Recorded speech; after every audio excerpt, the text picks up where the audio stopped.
Hechos, acontecimientos y personajes del automovilismo. 17 de junio, año 1951. Gran Premio de Bélgica. Fangio pierde por una tuerca. Se corría el Gran Premio de Bélgica de Fórmula 1. Juan Manuel Fangio comenzaba el Gran Premio con el pie derecho. Se quedaba con la pole en la clasificación. Le sacaba casi 3 segundos a su compañero de equipo, Giuseppe Farina. La carrera se ponía en marcha y Villoresi con la Ferrari se lanzaba a la punta, mientras Fangio se ubicaba en cuarta posición y comenzaba a hacer una carrera metódica para llegar a la punta. En la vuelta 5 subía al tercer lugar. Una vuelta después se ubicaba a espaldas del líder y en la 10ª marcaba el récord de vuelta. Limaba diferencias para llegar a la punta en la vuelta 15. Superaba a Farina, que comandaba la competencia, pero un neumático lo envía a boxes.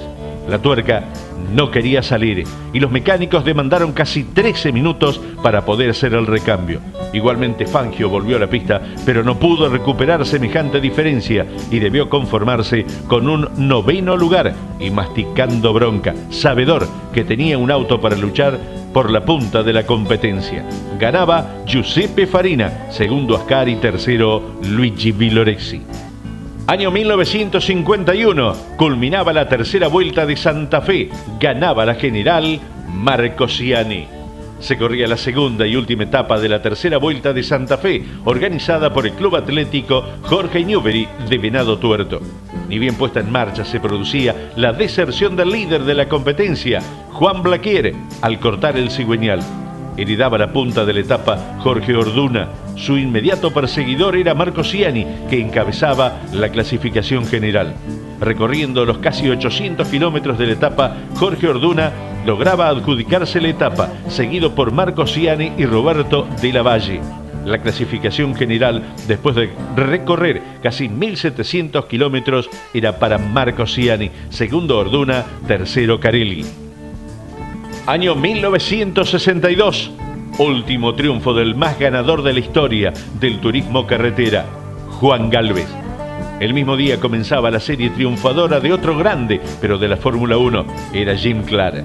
El TC corría la cuarta vuelta en La Boulage. Aquel domingo sería la última victoria del más grande triunfador, Juan Gálvez. Ganaba su 56ª competencia dentro del TC.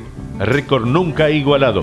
Pero además el porcentaje del 37% de sus presentaciones fueron triunfo. Sin duda, un grande.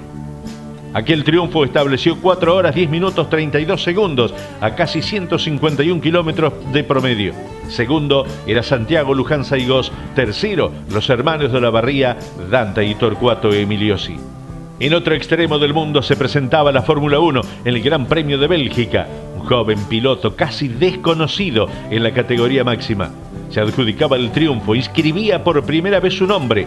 Era el escocés Jim Clark, al volante del fabuloso Lotus 25. Comenzaba su camino a la fama, ese excepcional piloto que estaba considerado entre los más grandes pilotos de la Fórmula 1 en toda su historia. Año 1971, segunda etapa del Gran Premio de aquel año, la ganaba Carlos Alberto Pairetti.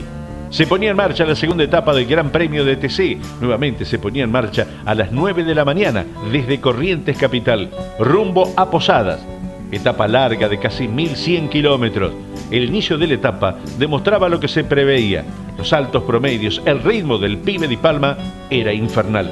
De cerquita, seguido por Carlos Marinkovic y Juan Roberto Machado, que ya no era sorpresa, había sido animador en la primera etapa.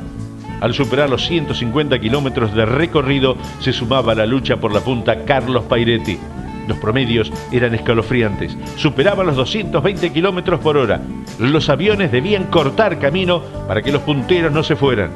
A casi 200 kilómetros de la partida, el nuevo líder ya era Pairetti con el Ford. Lo seguía otro más de Arrecife, Carlos Marinkovic, a más de 1 minuto. Luego estaban Di Palma, Cupeiro, Bordeu, Gradassi, Cacho Fangio, Perkins, Alfredo Manzano, Faraoni, Cubertino, Libera, José Manzano, Castañón y García Veiga con la Chevy. El camino de tierra arcilloso pareció cierto cambio. En la neutralización de la carrera volvía a la punta Di Palma, bajando los promedios a poco más de 170 kilómetros. Lo seguía Pairetti a más de un minuto y después el resto, Marinkovic, Bordeu y Gradassi. En la general, sumada a la primera etapa, era primero Di Palma, segundo Marinkovic, tercero Gradassi, cuarto Perkins, quinto Coupeiro. Recordemos que Pairetti clasificó muy atrás en la primera etapa al quemar la junta de tapa de cilindros. Reanudada la competencia y el paso por Oberá, Di Palma comenzó a tener problemas con el cárter, producto de un panzazo en un lomo de burro. Poco después debía abandonar con un motor herido de muerte. De allí en más, el gran protagonista era Carlos Pairetti, que pasaba 34 autos en el camino, mientras los promedios bajaban y bajaban. Se quedaba con la etapa e intentaba seguir en la lucha por la punta del Gran Premio. Mientras tanto, Marinkovic y Gradassi mantenían un duelo por la punta de la general, sin importar demasiado la etapa. Los hermanos Manzano, casi igualados en la llegada, tercero era Alfredo y cuarto José. Año 1978, el Gran Premio de Suecia con polémica. Debutaba con triunfo el Brabham Alfa Romeo Ventilador. Se corría el Gran Premio de Suecia y la escudería Brabham presentaba el BT46B Fan Car. Desde el mismo momento que pisó la pista, ya se había desatado la polémica. La clasifica se la quedaba por muy poco Mario Andretti, detrás de los dos Brabham, de John Watson y Niki Lauda. Reutemann con la Ferrari estaba octavo. En carrera Andretti se iba adelante, seguido por el austríaco. Mostraba todo el potencial, que en la vuelta 38 pasaba a la punta para no abandonarla más. Después seguía la polémica. ¿Era legal ese ventilador que extraía el aire de abajo del auto? Pregunta bárbara. Al reglamento se le había escapado algo y el equipo lo aprovechó al máximo. Esas y otras preguntas surgieron en el ambiente. La realidad marcó que el auto en las manos de Lauda ganaba en su debut. Después no se siguió permitiendo aquel artilugio, pero la historia cuenta que Brabham Alfa Romeo BT46B fue ganador en el debut. Ganaba Niki Lauda, segundo Patrese, tercero Ronnie Peterson, cuarto Patrick Tambay, quinto Clay Regazzoni y sexto Emerson Fittipaldi. 1984, Olavarría, duelo Castellano-Mouras. En la pista ganaba Castellano, pero en los papeles era el Toro Mouras. El TC llegaba una vez más hasta Luciano Fortabat. Se esperaba una nueva batalla entre los dos rivales que no se perdonaban nada. Se corrían dos series. En la primera el triunfo era para Roberto Mouras, seguido por Satriano y el de Tres Arroyos, el Yeti Dinesio. La segunda serie, el triunfo, era para el de Lovaría, Oscar Castellano, segundo Martínez Boero y tercero Ángel Banfi. Y llegaba la final. En el ambiente se notaba. Aquella no sería una carrera más, quedaría en la historia y en la retina de los que la vieron. Con solo ver la primera línea de la partida ya era para alquilar balcones. El mejor tiempo lo tenía Castellano, a tan solo 26 milésimas estaba Moura y el gaucho de Bolívar se quedaba con la espina. Había sido segundo de Castellano, pero Emilio Satriano por tan solo una milésima se quedaba en la primera fila. Los tres largaban juntos, en esa carrera se largaba en tándem de a tres. En la segunda quedaban Martínez Boero, Banfi y Dinesio. Ya poco importaba lo que pasaba atrás. El espectáculo ya estaba garantizado. En los primeros metros Mouras hacía la punta de la carrera. Satriano lo madrugaba al pincho para quedarse con el segundo lugar, mientras el gaucho de Bolívar resolvía fácilmente la largada para transitar en el cuarto lugar en el camino. En la segunda vuelta Martínez Boero pasa al frente en el clasificador por tan solo una centésima, mientras Castellano superaba a Satriano en el camino, pero los tres conformaban un trencito infernal. Era una maravilla verlos jugarse en las entradas a la chicana. En la cuarta vuelta, maniobra magistral del piloto de Lovaría para superar a Mouras. Pero la cosa no quedaría allí. Sobre la avenida Fortabat, Mouras recupera la punta y así siguieron, prestándose uno y otro la punta hasta llegar a la última vuelta, con Mouras delante y el pincho dejaba un pequeño espacio. Con los autos en plena aceleración, la naranja mecánica exprimió al máximo para pasar a la punta. En el ingreso a la chicana, Mouras lo empareja por afuera y Castellano le deja el auto puestito. No había lugar para los dos y el toque era inevitable. Ambos se fueron afuera. Mouras regresaba para volver a ingresar por el mismo lugar. Castellano transitaba por el pasto y volvió a la competencia. El final fue con triunfo de Castellano en pista, pero el comisario deportivo determinó que la maniobra fue toque de carrera y se lo recargó con 30 segundos por considerar que había obtenido ventaja deportiva al volver a la pista, no por el lugar que se despistó.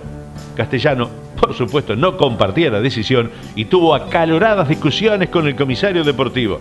Las consideraciones estaban divididas, para uno y para otro lado.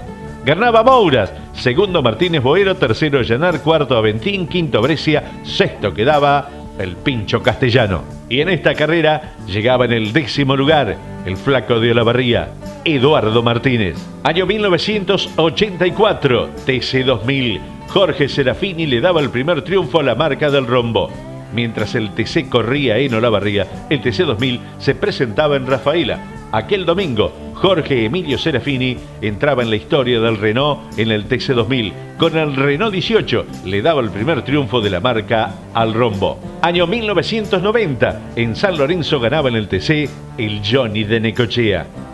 El TC llegaba a la provincia de Santa Fe, esta vez la categoría visitaba San Lorenzo. Se corrían dos series, la primera se la quedaba el Pato Morresi, seguido por Johnny de Benedictis y Jorge Ollanar. La segunda era para Tito Urreta Vizcaya, segundo clasificaba Mariano Calamante y tercero Eduardo Marcos. Llegaba la final, en el inicio sorprendía el Fino Fineschi peleándole la punta a Osvaldo Morresi. Después la cosa volvía a la normalidad. De Benedictis con el Ford mostraba todo el potencial y el Pato Morresi entendía que sacrificaba demasiado a Chevrolet para discutirle la punta y prefirió un buen segundo puesto. Sobre el final se vino sobre el de Necochea, pero fue más por una levantada para asegurar la punta que por mérito propio. Ganaba entonces Juan Johnny de Benedictis.